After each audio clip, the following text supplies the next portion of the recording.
Hidup Pak Jokowi. Assalamualaikum warahmatullahi wabarakatuh. Kembali lagi bersama saya di channel YouTube Perisai Politik. Sangat memalukan apa yang dipertontonkan oleh Siti Fativu ketika menghadiri acara di Rakyat Bersuara. Dia seolah-olah orang yang paling tertindas, orang yang paling tersolimi, dan ternyata dia hanya melakukan playing victim, mencoba memposisikan dirinya sebagai orang yang paling benar dan mencoba melemparkan kesalahan yang dilakukannya terhadap Bapak Jokowi, sehingga mempertanyakan apakah Pak Jokowi ikhlas, apakah rakyat Indonesia ikhlas ketika Siti Fativu ini dipenjara, ketika Fativu ini dipolisikan. Ini pertanyaan yang seolah-olah memperlihatkan bahwa dirinya adalah orang yang tidak bersalah.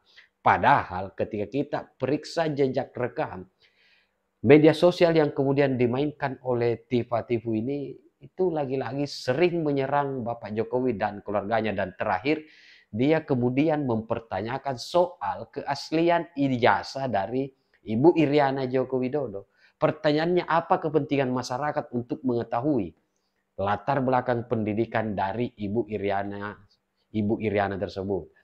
Nah, pada kesempatan kali ini kita akan menyimak bagaimana reaksi para netizen melihat tontonan yang sangat memalukan yang dipertontonkan oleh Fativu, oleh Dr. Tifa, dengan seolah-olah tampil sebagai orang yang paling terzolimi, menangis di acara televisi. Dan juga ada pernyataan yang sangat menarik yang kemudian disampaikan oleh Ibu Irma Suryani Chaniago, yang kemudian memberikan kuliah gratis kepada gerombolan Roy Suryo CS dan juga Fativu, Rismon Sianipar, Rizal Fadila, dan para gerombolannya yang selama ini sibuk berteriak terkait tentang tuduhan ijazah Bapak Joko Widodo.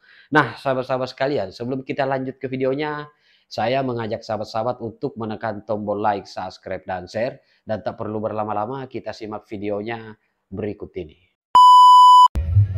Assalamualaikum warahmatullahi wabarakatuh. Waalaikumsalam. Pemirsa di seluruh Indonesia, bertemu kembali dengan saya Irma Suryani di Irma Suryani Bicara.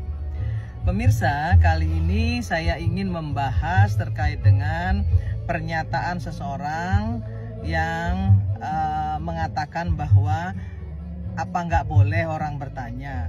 Nah, saya ingin menyampaikan definisi bertanya. Bertanya adalah ekspresi keingintahuan seseorang akan sebuah informasi yang dituangkan dalam sebuah kalimat tanya atau ujaran yang bertujuan untuk meminta informasi kepada orang tersebut. Saya ingin menyampaikan kepada kita semua bahwa kalau kita bertanya terkait tentang perbedaan, tentu kita ingin memperoleh jawaban. Dan kalau sudah dijawab, tentunya harusnya clear, selesai. Nah, tapi kalau tidak selesai, maka itu bukan sebuah pertanyaan, tapi diskusi atau penelitian. Nah, sekarang kalau kita bertanya kemudian dijawab tidak puas, maka kemudian pertanyaan itu bisa ditanyakan, ya, jawabannya kepada institusi yang memang berwenang, yang memang terkait dengan pertanyaan tersebut. Contoh, misalnya ada orang yang mempertanyakan ijazah Pak Jokowi. Ya, dijawab oleh Pak Jokowi bahwa ijazah saya asli. Nah, kemudian orang itu nggak puas. Nah, kemudian Pak Jokowi bilang, ya kalau nggak puas silahkan tanya UGM. Karena UGM yang mengeluarkan ijazah tersebut. Nah, UGM kemudian menjawab bahwa ijazah Pak Jokowi asli. So what? Apalagi gitu. Betul. Masa nanya ijazah ke polisi? Nanya ijazah mau sampai ke Singapura? Aneh kan gitu ya. Maka itu bukan pertanyaan, tapi itu adalah pemaksaan kehendak. Orang bertanya tapi jawabannya harus sesuai dengan apa yang ada di pikiran dia. Itu bukan bertanya, itu menyelidiki. Nah, kalau menyelidiki silahkan selidiki secara ilmiah gitu ya, secara data, fakta. Maka kemudian yang harus dilakukan adalah tanya ke yang mengeluarkan ijazah tersebut. Nah, kalau kemudian UGM sudah menyatakan itu asli dan siap menjadi saksi, apalagi yang harus diributin gitu. Ini bukan persoalan bertanya, ini soal tuduhan. Beda ya pertanyaan dengan tuduhan. Nah, itu yang ingin saya sampaikan kepada pemirsa di seluruh Indonesia. Maka kemudian kenapa Pak Jokowi baru sekarang melaporkan hal ini kepada kepada kepolisian? Karena kalau dulu beliau masih menjadi presiden, dilaporkanlah orang-orang ini, maka apapun hasilnya, orang-orang ini akan mengatakan bahwa Pak Jokowi menggunakan kekuasaannya untuk melakukan pembenaran, ya. Nah, maka kemudian setelah Pak Jokowi tidak menjadi presiden lagi dan menjadi orang biasa, Pak Jokowi kemudian mau menanggapi ini secara hukum. Dilaporkanlah orang-orang ini ke polisi. Karena apa? Karena beliau sudah menjadi rakyat jelata. Maka hari ini karena dikatakan sudah terlalu berlebihan, fitnah, hoax, dan lain sebagainya, maka Pak Jokowi mengambil tindakan. Nah, anehnya lagi, ketika yang beliau sudah menjadi rakyat biasa pun masih nggak percaya, ya, dengan mengatakan bahwa Kapolrinya adalah pilihan Pak Jokowi dan lain sebagainya. Aduh, ini kan namanya pemaksaan kehendak. Mau apa lagi? Ya kan nanti setelah itu apa lagi? Sudah misalnya ada Pak Kapolri diganti dan tetap menyatakan bahwa itu adalah asli. Mau diganti lagi? Saya kira ini benar-benar satu tindakan ceroboh, ya. Tindakan yang berlebihan, yang tidak pada porsinya, ya. Jadi jangan mengatakan bahwa bertanya apa, Bo? Emang kita nggak boleh bertanya? Ya boleh, tapi bertanya itu kalau sudah dijawab, ya sudah. Apalagi yang menjawab adalah institusi terkait. Nah, kalau masih ngotot, ya, dengan kalimat bahwa nggak percaya lagi dengan institusi tersebut, ya berarti itu tuduhan, bukan pertanyaan. Begitu, pemirsa di seluruh Indonesia. Saya ingin menyampaikan, jangan kita mau diadu domba, jangan terus-terusan mau mengikuti kegaduhan-kegaduhan yang diciptakan oleh orang-orang yang tidak bertanggung jawab, sebagaimana yang disampaikan oleh Presiden Prabowo Subianto di Hari Kesaktian Pancasila kemarin.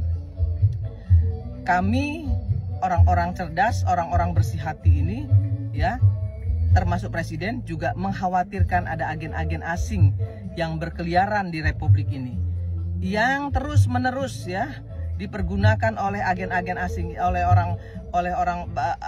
orang-orang asing ini untuk mengaduk-ngaduk Indonesia, untuk menghadap-hadapkan rakyat dengan rakyat dan rakyat dengan pemerintah. Hati-hati terhadap agen-agen asing ini.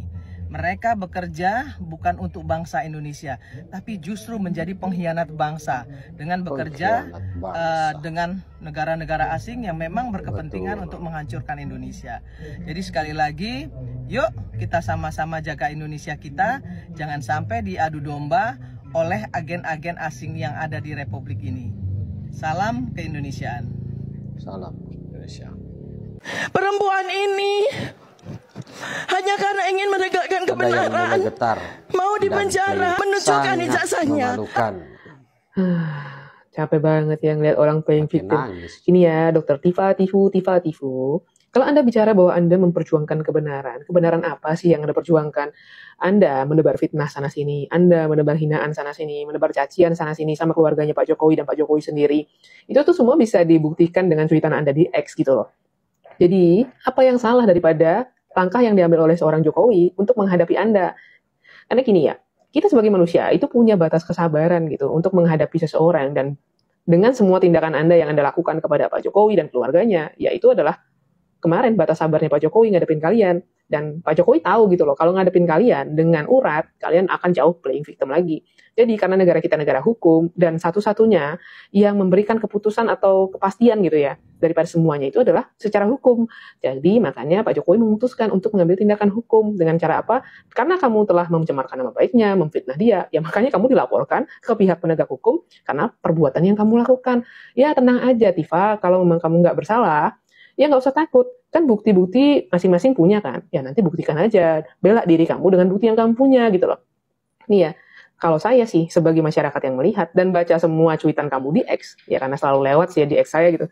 Ya memang selama ini kamu itu mau memfitnah. Kamu nuduh orang nggak punya bukti. Sampai bahkan istrinya Pak Jokowi pun kamu ubek-ubek masalah pendidikannya. Yang mana nggak ada kepentingannya masyarakat Indonesia untuk memahami latar belakang pendidikannya seorang Ibu Iriana. Yang terus lagi kamu adalah ngatain Pak Jokowi gini, Jokowi gitu ya. Belum lagi yang itu tuh. Banyak tuh kalau mau dikumpulin daripada cuitanmu di X aja, itu udah bisa banget digunakan untuk memperkarakan kamu secara hukum, ya kan? Nih lagi nih ya. Yang terakhir tuh bersama geng pancimu tuh ya. Sampai kamu tega memfitnah orang, fotonya orang, kamu Photoshop, kamu kasihkan keadaan di mana katanya punya penyakit. Jahat banget gitu. Jadi kalau misalnya mau menangis gitu ya, bahwa diri lu adalah korban, kami masyarakat juga bisa menilai. Dimana kamu kapan hari juga menghina kemampuan bahasa Inggrisnya Pak Jokowi karena pronunciation-nya dipenuhi dengan aksen Jawa. Nyatanya sendiri, kamu adalah because our undang-undang, whether whatever gitu loh. Jadi nggak usah deh. Ini apa namanya, sok playing victim. Kalau memang bersalah, akuilah bersalah, mungkin masih bisa dimaafkan. Tapi ya namanya proses hukum sudah terlanjur berjalan, ya harus dijalani. Selamat menikmati hari-hari Anda untuk menikmati hari yang masih bebas ini. Nanti kan nggak tahu ya, kalau misalnya perkara dan terbukti Anda memang melakukan hal itu, pakai baju oranye dong. Puan ini jasanya. Lalu apa? Pak Jokowi dengar kan ya Pak Jokowi ya? Apakah Bapak tega memasukkan seorang ibu rumah tangga yang memiliki anak itu ke penjerong begitu? Ya? Bentar. Ibu rumah tangga? Bentar. Bukankah ketika mereka dan teman-temannya ini menaikkan kasus ini sampai hot begini, mereka mengaku sebagai akademisi dan para peneliti.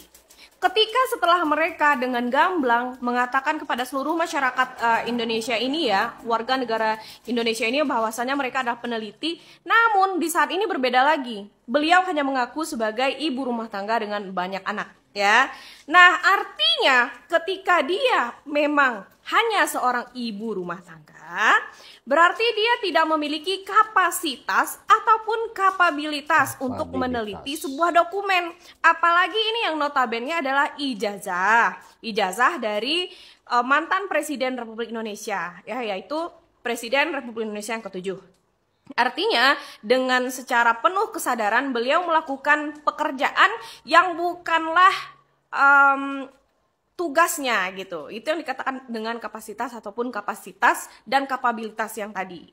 Nah, dengan melakukan pekerjaan atau tugas yang bukan sesuai keahliannya, itu sudah jelas melanggar peraturan ya, entah itu peraturan undang-undang dan lain-lainnya. Seperti dokter, saya beri analogi.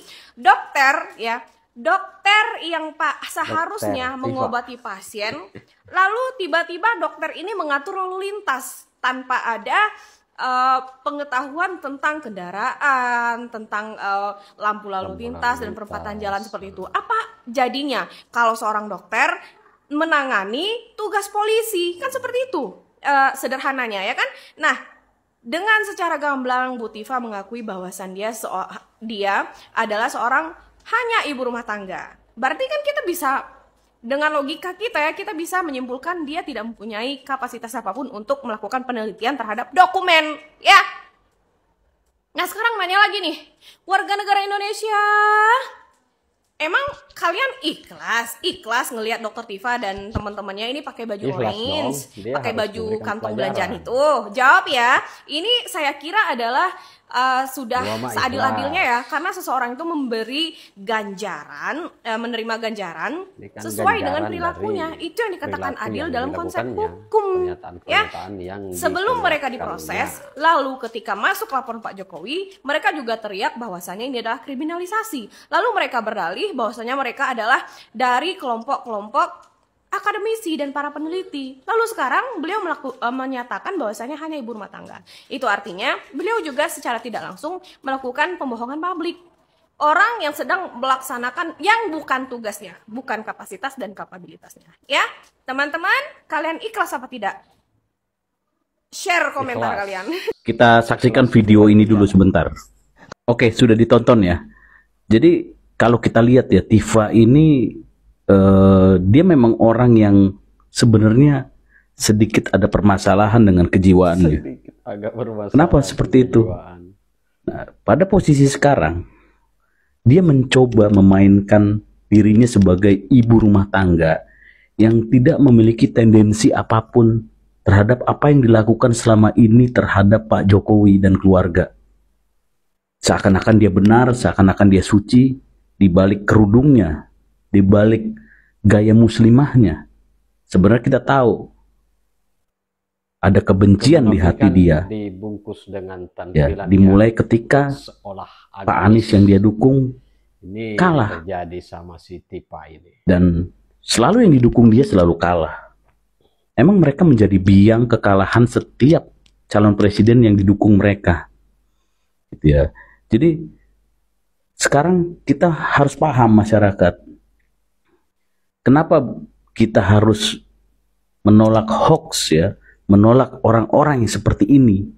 Roy Suryo, Rismon, Kurnia, kemudian Egy Sujana dan Tifa ini, karena mereka memang bukan sebuah ketulusan, karena memang mereka ada tendensi, ada sesuatu di balik itu.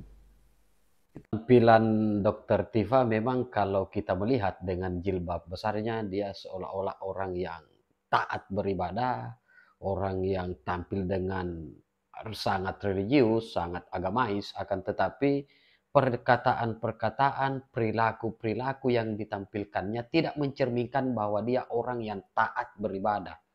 Ini sangat memalukan. Dan lebih memalukan lagi, di acara televisi kemarin, di Rakyat Bersuara, Dr. Tifa ini seolah-olah orang yang paling terzolimi, seolah-olah orang yang tidak bersalah, lalu kemudian mempertanyakan apakah Bapak Jokowi ikhlas melihat rakyatnya, melihat orang tua ini ketika di penjara.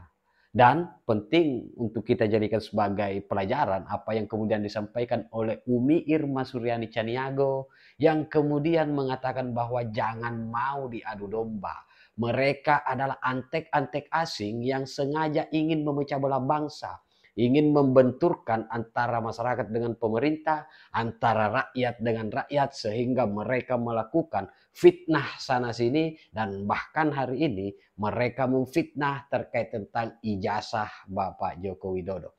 Nah, sahabat-sahabat sekalian, saya kira demikian konten kali ini. Bagaimana respon sahabat-sahabat sekalian? Tinggalkan di kolom komentar. Terima kasih. Wallahul muwaffiq ila aqwamit thariq. Wassalamualaikum warahmatullahi wabarakatuh. Salam waras, salam akal sehat, NKRI harga mati.